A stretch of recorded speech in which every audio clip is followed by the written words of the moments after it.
Hey, how's it going? So today I'm going to show you like a 1-minute film that I made back in December 2023 when I visited the Czech Republic. And I'm going to show you 2 different types of music that I wrote for the same film. And hopefully this will show you how much your music can impact a scene when you're scoring something, for example, for a film score, a video game, whatever you're working on. So without further ado, let's dive into it.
Alright, and that's the first version. This style of music, showing you this like snowy scenery, it almost sets up this kind of whimsical fantasy feeling, and then actually it's like, oh, this is a bit more modern day-ish. But I specifically wanted to do this so that I can show you that you can kind of set up expectations with a certain style of music, because obviously the picture is giving everyone visual information of what this story is. And for the first part of this, everyone kind of thinks it's older medieval times. I mean, let me know what you thought when you first watched through it. And it's around here where it switches and it's actually not so fantasy whimsical. It can kind of show you how you can lead the audience a certain way musically before anything visually gives away what something is. That's kind of the reasoning of why I went for this, really. And I also just kind of wanted to write a piece of music in that style as well. And since this is just for fun, you know, it's not for any kind of professional work, it was just cool to explore. But it's also cool to see if you can make this kind of style of music work with this style of picture. Overall, in terms of like the actual composition, there's not too much going on. You've got the strings here. We're kind of hinting this theme, building up to the big section here.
What we have going on in the intro is basically just the hint of what the melody is going to be here, and it's in the cellos here, and then I just have this kind of drone note in the violins, and then here again the violins come in. The drone turns into like a kind of second voice. You notice I'm allowing the melody to be more busy in the cellos, and then the violins are kind of staying more static, held long notes rather than all these little 8 notes and quarter notes and whatever. That's all just to make sure that the cello stands out more with the melody until we get towards the end.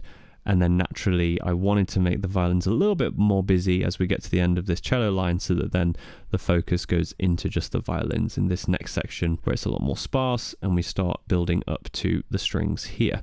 And then here, all we have basically is, it's quite simple. The cellos and basses playing the root notes, but then I've done a divisie in the cello, so they start on the root note, but then they play up to the 5th and then an octave up from the root note. So G, D, G, like that. And then it goes and does the same thing for each chord, really. And then here you have the violas doing this like counterline. And basically there's quite a big gap between where the violin's melody is, right up here, and then this is the cellos. The violas are kind of occupying this space, and they're doing like a counterline to make sure this kind of space is filled between where the cellos are and where the violins are up here. So all of this space visually here, it's there to fill it in so you don't have such a like an empty sound, but also adding in some rhythmic variety. So where the violins are playing longer held notes, there's more movement in the violas, and then the violins are moving faster and the violas are slower. And they're just kind of outlining the chords and maybe some passing tones here and there. And that's basically it. That's all that's going on here. We have woodwinds just layering the melody.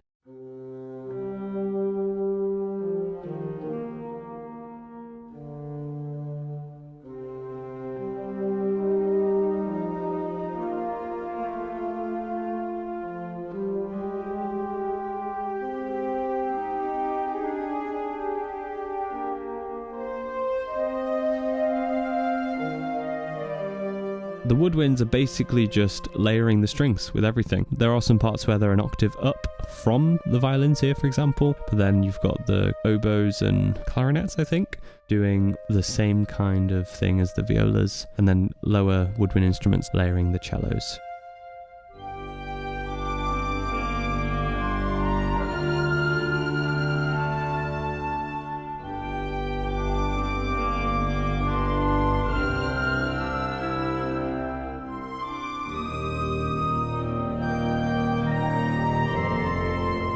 We have harps. This is just like a sustained thing.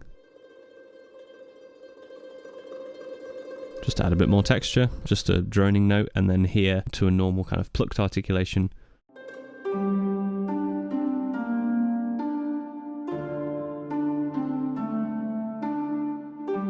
I made the harp play this because it helps that viola line stick out a bit more, because it's a short plucked articulation rather than a long sustained articulation.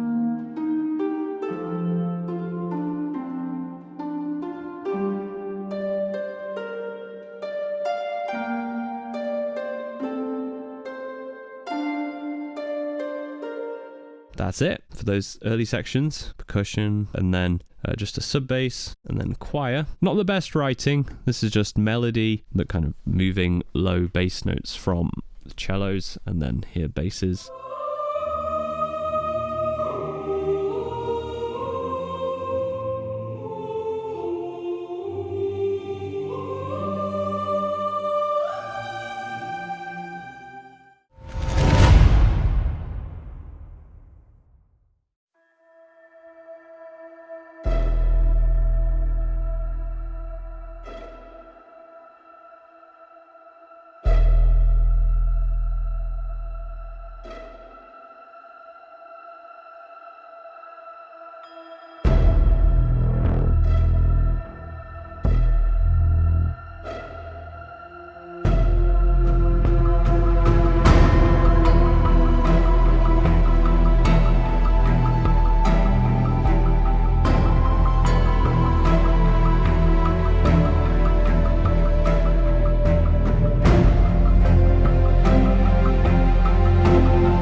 Okay, as you can see, pretty different vibe. We now get a much kind of darker feel, modern kind of drama, thriller series maybe. That's the kind of vibe you get from this. That is completely different to the previous one. We're no longer in magical fantasy land. It's very different. So for this, completely different kind of approach. Really, it's as much about the sound design and percussion as it is like the strings and everything. What have we got? So synth bass is the main thing in this, really.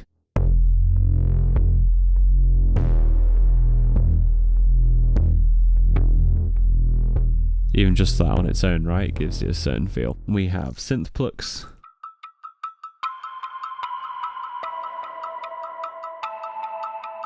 They kind of are one of the leads in the melody, so here we go.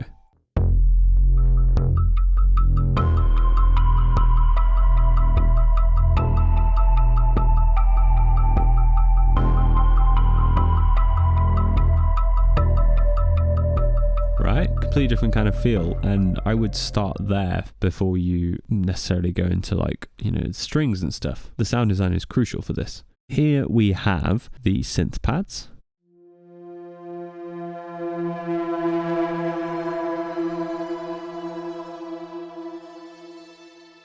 So this is a layer for the melody, but this bending sound is the key one. As you can see, I'm just doing a pitch bend in Logic, as well as modulation, and then that's happening here as well, and here.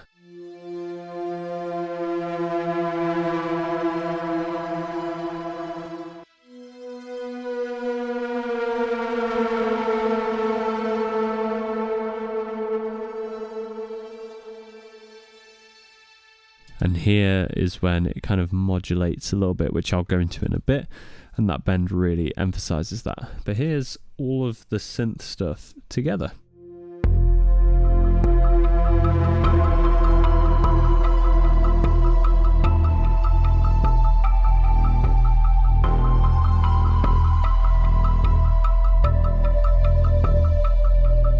In the intro, synth Atmos as well, forgot that.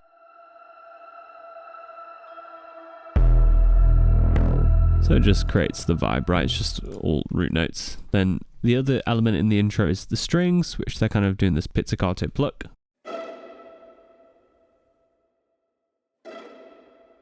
And I don't know what it was about it, but I just really liked the combination of these things here, right?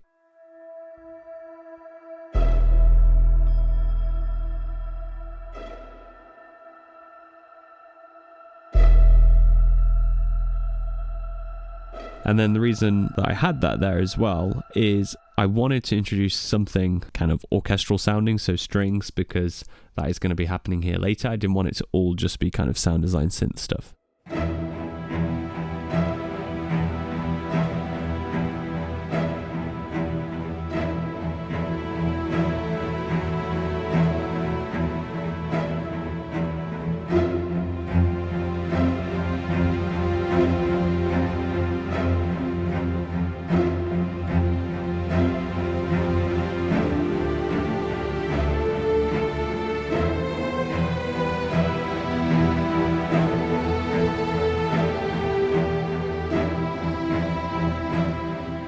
And just one thing to point out here is in this part we have the synth pluck that's playing the melody. Violins are just playing a single note there, which is E. The violins are just playing an E note held sustained like that, with the plucks also.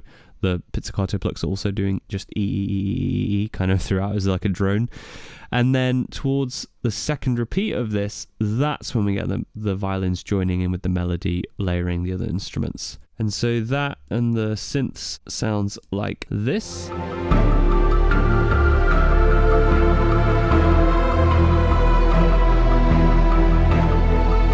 So really what you can see is that it's kind of got this somber feeling throughout, and it still does until we have a slight kind of modulation here. Again, I'll get into that in a bit.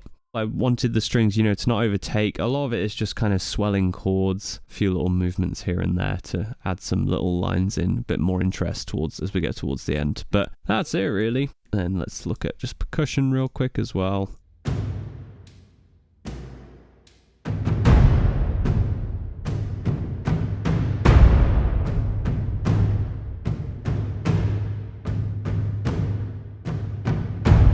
and so on. And as you can see, again, first half of this main section is very sparse, and then even in the second half, when we have the violins joining in with the melody, playing the melody with the other instruments, that's when the drums also pick up, the percussion picks up a bit more, but it's still very sparse overall because I don't want it to be the feature of this, but it's just there to help add some sort of pulse. The only other thing is this nylon guitar.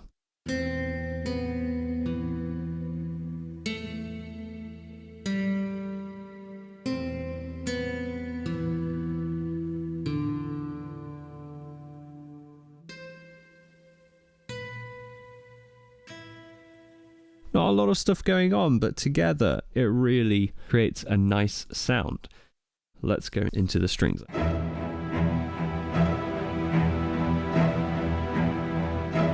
So that's all E minor here, right?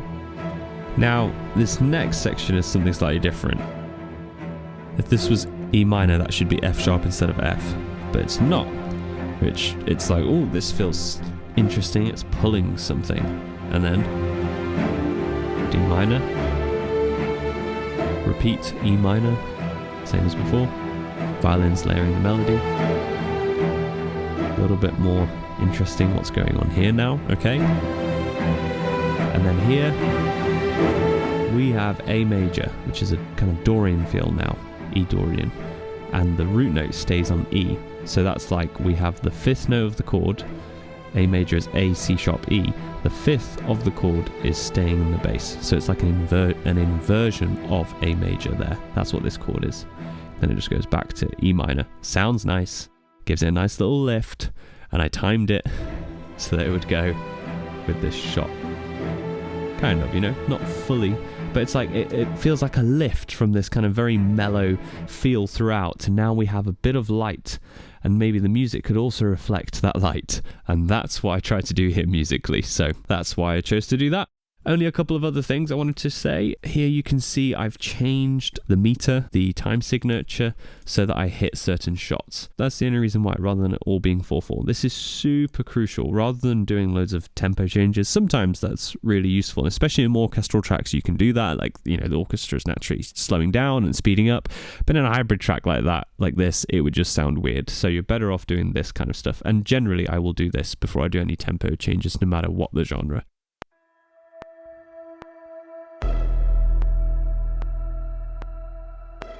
Okay. And then we have a bar of 6/4 to hit this.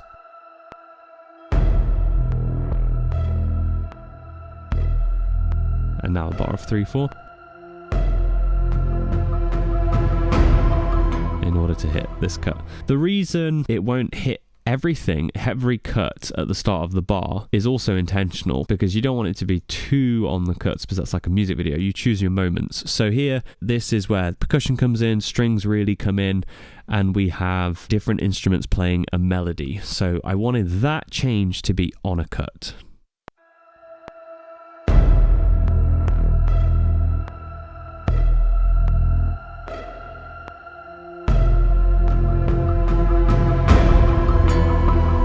And that is it for this version of the music for the same scene. As you can see, the music completely changed the feel of it. So I hope this has shown you how powerful it is, what you can do with music and how it can really impact the feeling of a scene. And that's why it's so important when you're scoring a film or anything where you're scoring to picture to be on the same page as the director, the producer, or whoever your client is, to know what emotions they want evoked. Not just style and genre, that's important to discuss, but also what feeling and emotion you want to evoke with the music. If it's going to be this kind of darker style, well, are there going to be moments of light? Like, for example, literally here, a moment of light. Or, you know, and then musically you reflect that, but not in a cheesy way, because it wouldn't work with this thing. It's nuanced. This stuff is very simple, but also nuanced, and it all comes down to the individual situation, and this is why communication is so important with your clients, and you should understand what they want you to do, and you should speak with emotions, not music. Like, oh, I'm thinking of doing this in E minor and then modulating to Dorian to show a sign of hope. They don't know what that means. You don't need to be talking about that. You say, so you want a feeling where it's like there's maybe a bit of hope and optimism. Where do we want that? Here? Cool. I'll figure out how to do that musically. That's it. Alright, there we have it. Thank you so much for watching. I hope you found it useful. If you did, let me know in the comments below what you learned, and I look forward to seeing you in the next video. Cheers. Bye.